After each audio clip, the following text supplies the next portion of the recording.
Assalamu alaikum wa rahmatullahi wa barakatuh. Bienvenue sur notre dernière leçon dédiée à l'apprentissage des lettres. Ça ne sera normalement, Inch'Allah, pas notre dernière leçon définitive, mais en tout cas sur l'apprentissage des lettres, oui. Et comme je vous l'ai proposé sur Facebook, eh bien, nous pourrons ensuite peut-être apprendre à lire régulièrement une ayat par jour, si le temps, Inch'Allah, me le permet, et voire même un peu de grammaire. Pour cette dernière vidéo, donc nous allons revoir dans un premier temps, comme d'habitude, les lettres que nous avons travaillées.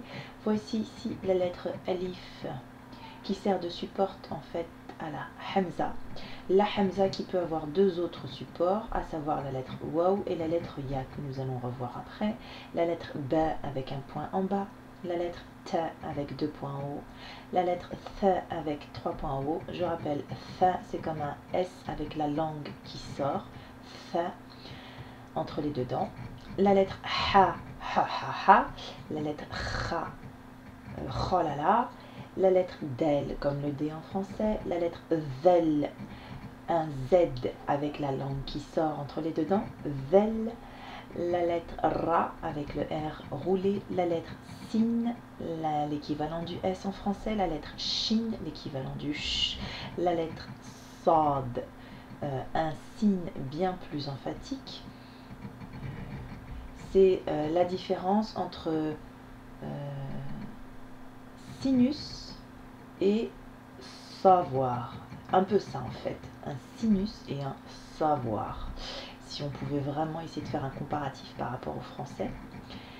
La lettre Ain, les voitures, on avait dit. La lettre Rein, c'est un rat. La lettre Fa, la lettre Qaf. Alors là, j'ai pas du tout d'équivalent français. J'avais dit qu'il fallait serrer le fin fond de la gorge de derrière.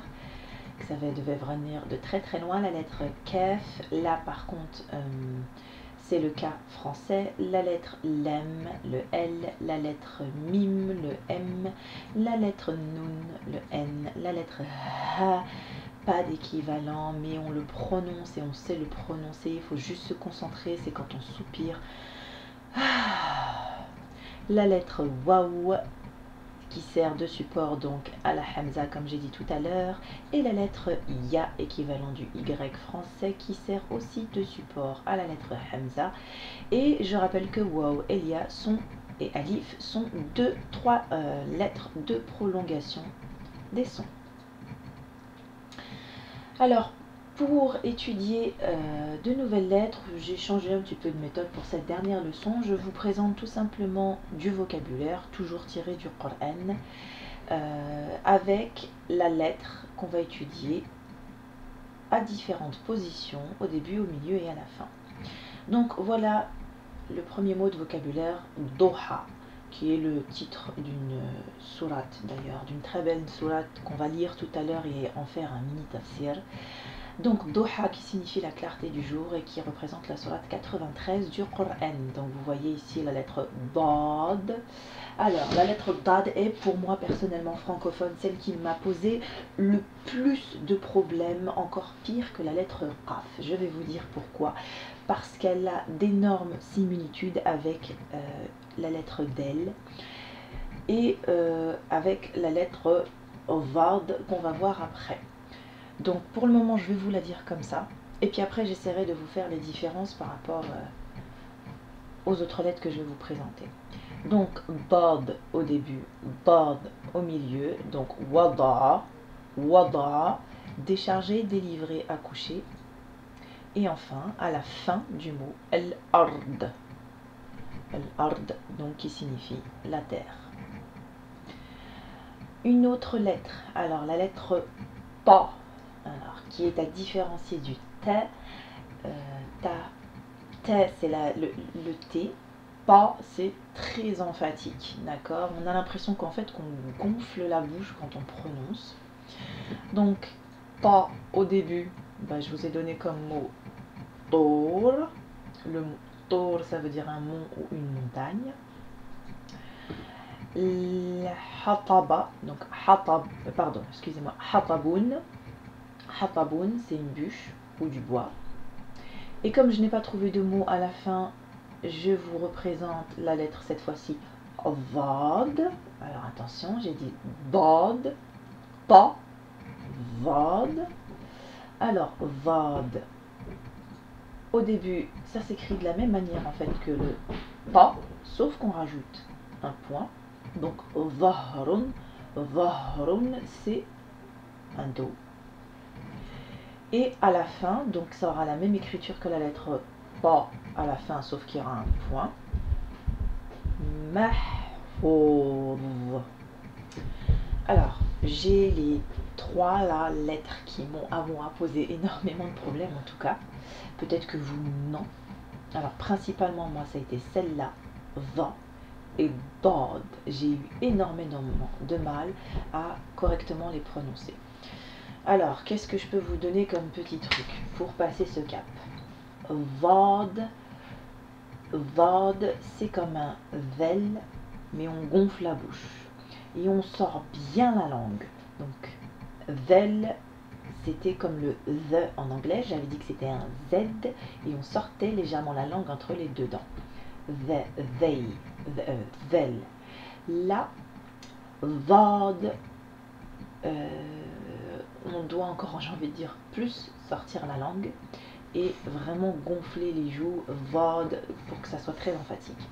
Celui-là, Bod, la langue ne sort pas. Elle vient taper contre les dents de devant. Bod, et on a quelque chose de très emphatique. C'est comme si qu'on allait commencer à dire un del, sauf qu'on va gonfler la joue, et c'est comme si qu'on voulait dire un vod, sauf que la langue ne sort pas. Alors je vous laisse imaginer le temps que j'ai pu y passer dessus. Je me suis entraînée des dizaines et des dizaines de fois et je suis sûre qu'aujourd'hui je ne dois pas encore parfaitement la dire comme une véritable arabophone, mais vous pouvez vous consoler d'une chose, c'est que ma professeure m'avait dit à l'époque que même ceux qui savent parler le maghrébin, l'algérien ou autre, parfois ne prononcent et même rarement prononcent correctement cette lettre, car cette lettre n'existe pas dans le langage parlé. Elle n'est que dans le langage écrit. Voilà pourquoi elle nous pose tellement de problèmes. Et donc vous ne serez pas les seuls, vous les francophones, nous les francophones, à rencontrer ce problème, puisque même ceux qui parlent le maghrébin, eh ben, auront aussi du mal à le prononcer. Donc je vais répéter pour la prononciation. Bod, ta, ta et vod, vod, ta et bod. Alors, do, ha, wa, da, a, l, a, r, da, do. Donc j'ai dit qu'à la fin, des fois des mots on ne prononçait pas les harakat. Al-ardo, طور طور ح ط بن حطب ظ رن ظهر ظهر. Ok, 3 lettres, bod, pa, vod. On continue. Ah oui, j'ai oublié ce mot-là, pardon, excusez-moi. Ma, fo, mahfouz.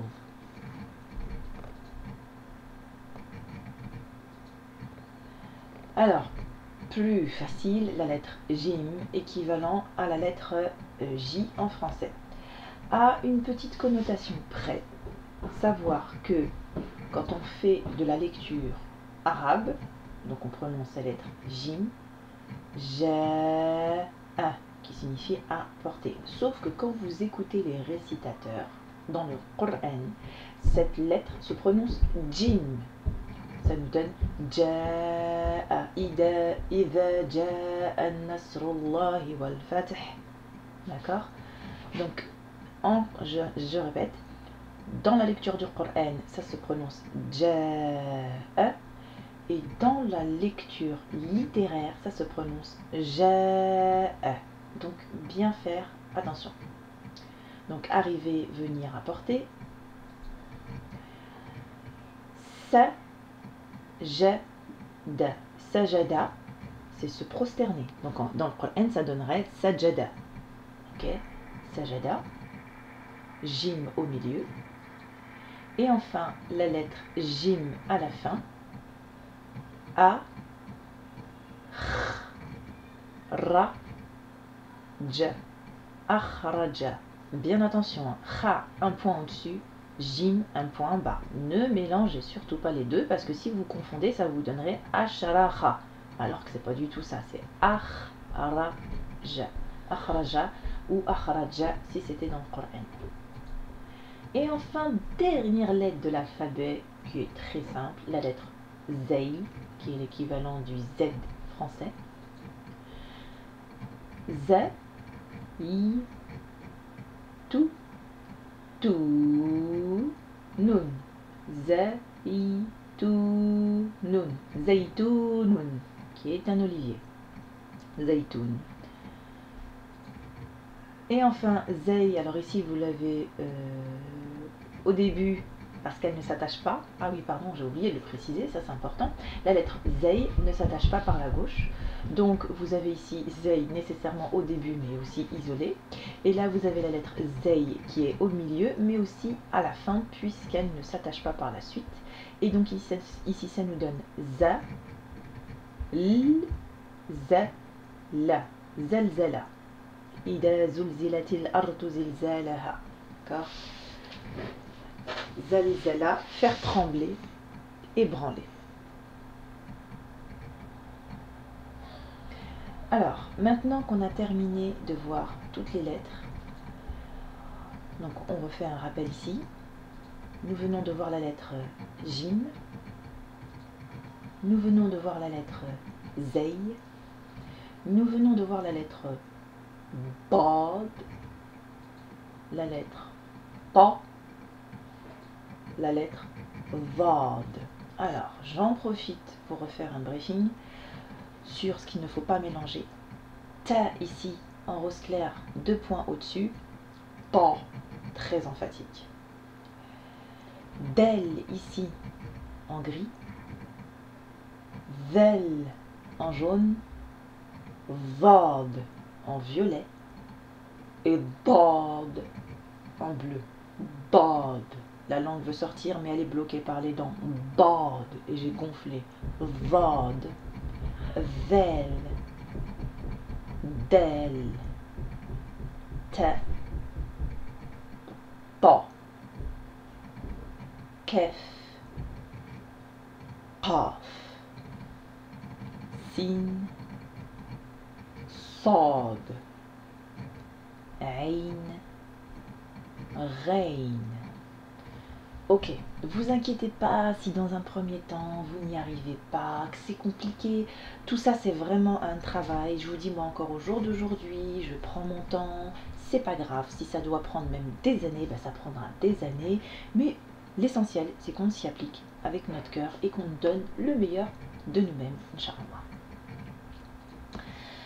Alors pour l'écriture, comme d'habitude, je vous ai préparé un fichier que vous pouvez télécharger sur arabe-video.com.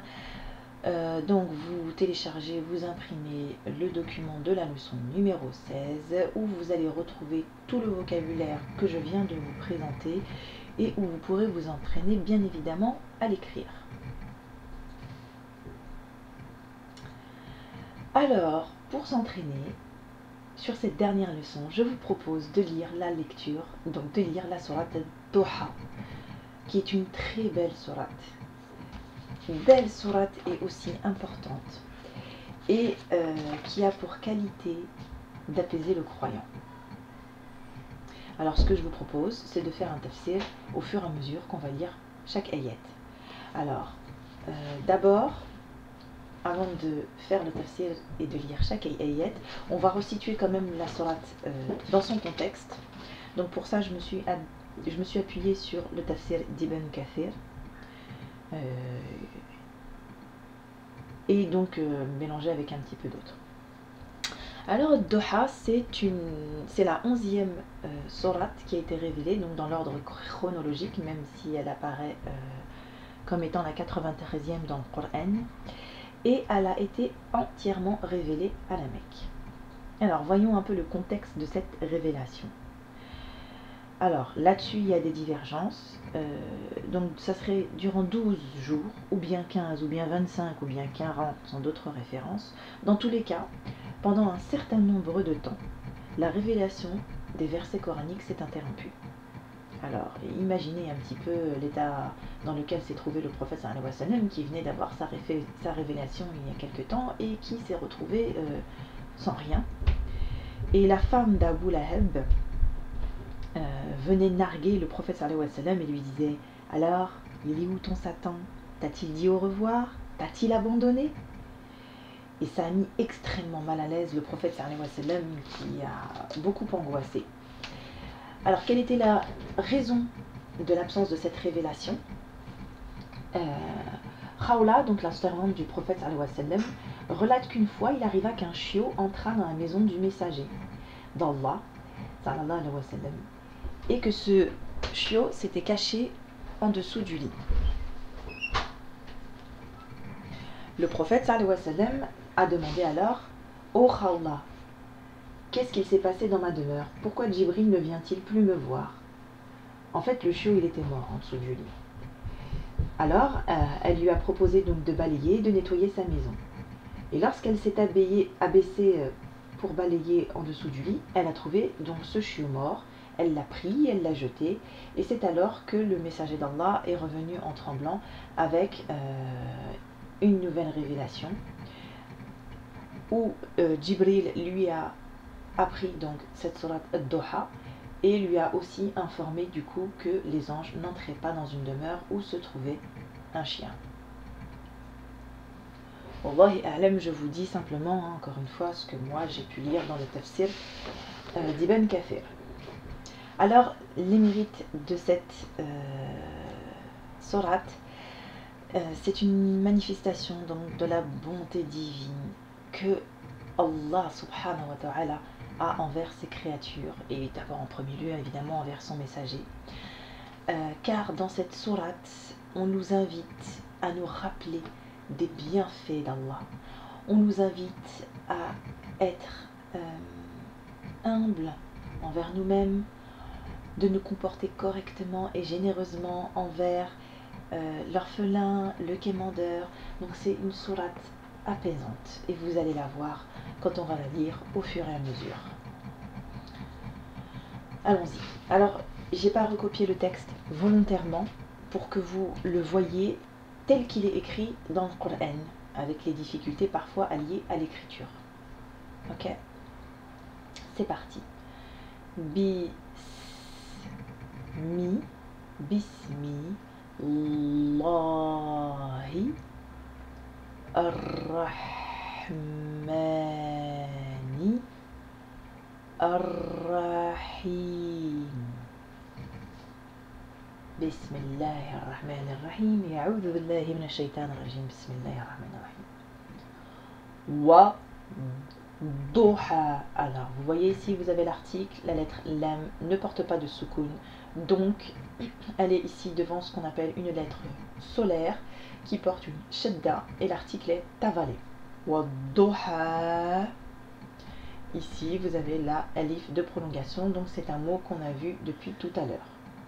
Wa Doha. Allah, il jure par le jour montant. Wa. Alors ici encore, vous avez une lettre qu'on appelle solaire, la lettre lam, qui va encore une fois avaler l'article. Wa. La. I. C'est un soukoun au-dessus. Li. Wa lay. Li. I. The. Mais on a un alif de prolongation. I. The. Sa. Ja. Donc si on le lit dans le Coran, ça donne Sajja. Alif de prolongation ici, avec un autre petit alif ici. والليل إذا سجى والضحى والليل إذا سجى. Alors, Allah jure par le jour montant, par la nuit quand elle se calme. Allah il jure par le jour montant et par la nuit quand elle s'étend ou qu'elle se calme et qu'elle recouvre de tout son voile. C'est le moment du lever du soleil, donc jusqu'à minuit pour Doha. Et ça correspond aussi au moment où on peut accomplir la prière de l'Aïd ou encore la prière du matin, Doha, qui a été surnommée Salat Tawabin, la prière des repentants.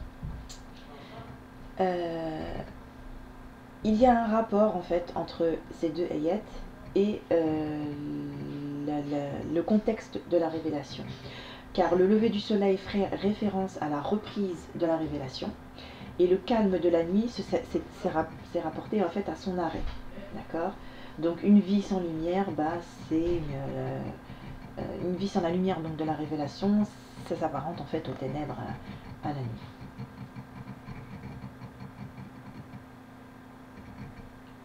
Donc Doha, c'est la révélation en fait, c'est une image, et Layl renvoie à son interruption. On continue. Troisième ayat. Ma wa d, shadda sur le del. Ma wadda ka, ma wadda'aka, wadda'aka. Wadda'aka, c'est en fait ça correspond à une personne qui dirait, ça correspond à un adieu en fait entre deux personnes qui s'aiment et qui se séparent.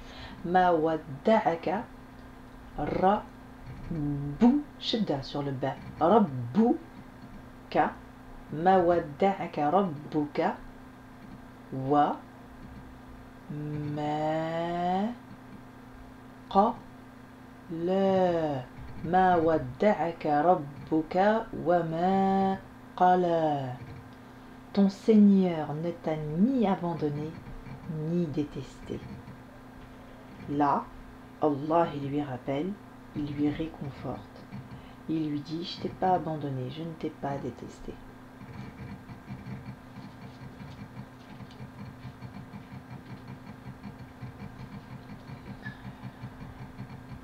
Wa la l wa lal akhiratu wala al-akhiratu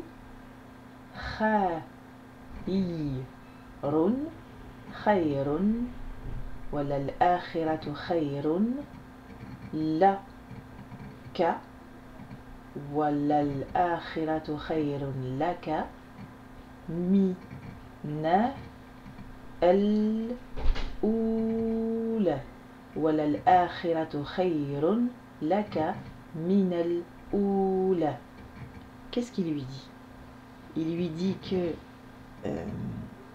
la dernière, excusez-moi, la dernière t'est certes meilleure que la première.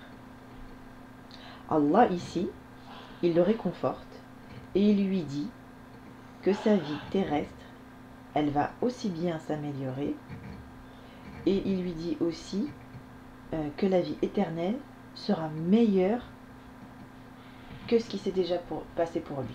Donc non seulement Allah il lui dit que dans l'au-delà sa vie est bien mieux que la vie d'ici-bas, mais en plus il lui fait comprendre que même sa vie d'ici-bas elle va s'améliorer. Wala al-akhiratu khayrun laka min al-ula wala sa wa la sa ou fa wala sawfa yu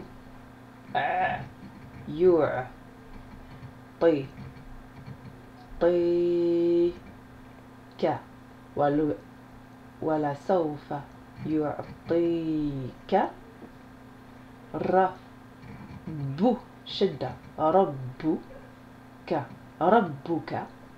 wala sawfa yu'tika rabbuka fa فترضى فترضى ولسوف يعطيك ربك فترضى. Ton Seigneur t'accordera ses faveurs et tu seras satisfait.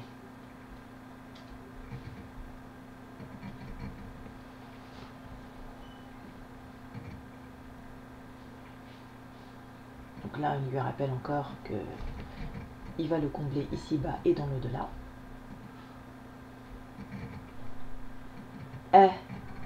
La alam ya ji d ka alam yajidka yatiman alam yajidka yatiman fa awa alam yajidka yatiman fa awa. Donc ne t'a-t-il pas trouvé orphelin, alors il t'a accueilli.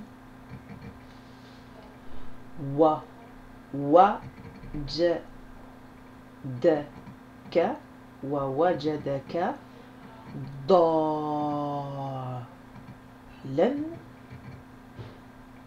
fahada wajadaka dalan fahada. Ne t'a-t-il pas trouvé égaré, dalan fahada, alors il t'a guidé. Wajadaka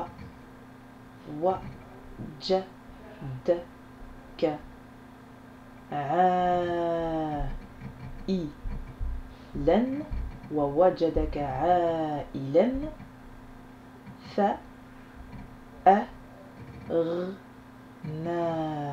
fa'aghna وَوَجَدَكَ عَائِلًا فَأَغْنَى.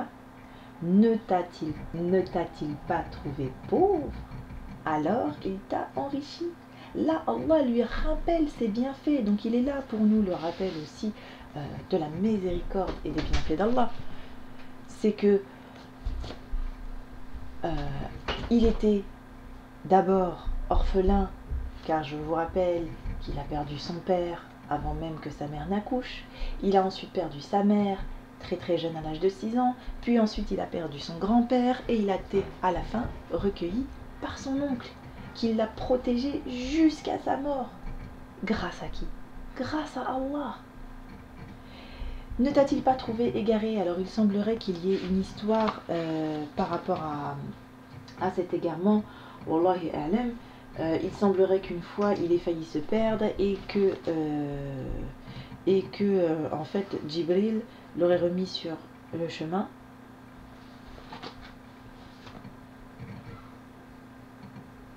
Mais là-dessus je vais pas trop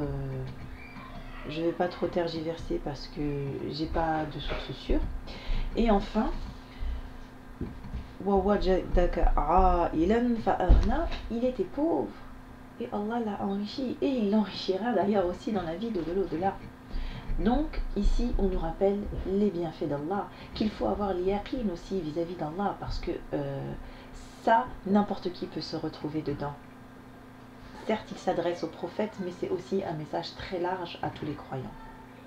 Donc wa wajadaka ilan fa'arna fa amma, shadda sur le mim, amma al yatima fa amma al yatima, al yatim c'est l'orphelin, fa amma al yatima fa la taqhar fala taqhar fa amma al yatima fala taqhar. Quant à l'orphelin, ne le maltraite pas. Donc là c'est un rappel pour nous. Quand on se sent pas bien, quand on en a marre de tout et qu'on se plaint tout le temps, mais rappelons-nous qu'il y a pire que nous. Il y a l'orphelin. Fa amma al yatima fala taqhar. Ne maltraite pas l'orphelin, il est bien plus malheureux que toi. Wa amma, la shadda sur la lettre solaire, l'article est avalé. Wa amma سائل وأما سائل فلا تنهر وأما سائل فلا تنهر. Quant au demandeur, ne le repousse pas. وأما بنعمتي وأما بنعمتي ربك فحدث وأما بنعمة ربك فحدث. Et quant au bienfait de ton Seigneur, proclame-le. Rappelez-vous chaque jour ce qu'Allah a fait pour nous. Alhamdulillah, il nous a donné des yeux pour voir. Tout le monde n'a pas cette chance. Alhamdulillah, il nous a donné des mains. Alhamdulillah, chaque jour, il nous a donné la chance de revivre pour rattraper nos erreurs. Alhamdulillah, il nous a donné une langue. Alhamdulillah, il nous a donné des jambes. Il nous a tout donné. La vie, le corps, Il faut se rappeler tous les bienfaits qu'il fait pour nous à chaque fois.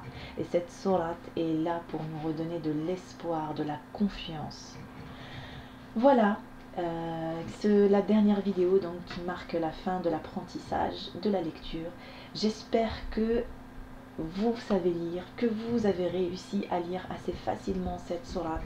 Si ce n'est pas le cas, continuez de vous accrocher. Nous lirons une ayat par jour, Inch'Allah, si le temps me le permet, et vous continuerez de progresser. Vous ne pouvez pas régresser à partir du moment où vous le faites pour Allah. Allah vous aidera.